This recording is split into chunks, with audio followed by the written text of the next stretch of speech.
একাদশীর দিন যারা একাদশী ব্রত পালন করেন তারা অন্ন বা ভাত খান না কেন? বলা ভালো, অন্ন বা ভাত খাওয়াকে পাপ বলে মনে করা হয় কেন? তাহলে একাদশীর দিন পুরীর জগন্নাথ মন্দিরে অন্ন খাওয়া হয় কেন?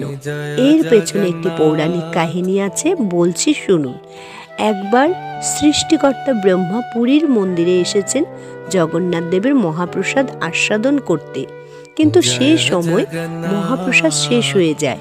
মাত্র একটা পাতায় কিছু অন্নপ্রসাদ অবশিষ্ট ছিল। একটি কুকুর সেই মহাপ্রসাদ খাচ্ছিল।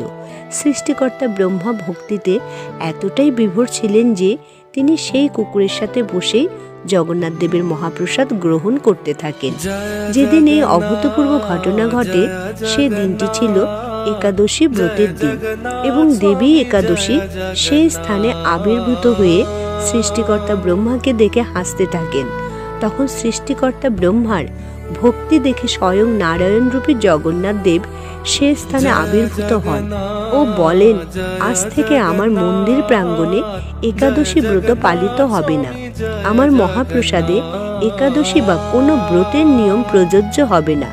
কথিত আছে, সেই থেকেই পুরীর জগন্নাথ মন্দিরে দেবী একাদশীকে মন্দিরের পেছনে উল্টো করে আটকে রাখা হয়। সেই কারণে আজও পুরীর জগন্নাথ মন্দিরে একাদশী ব্রত পালন করা হয় না।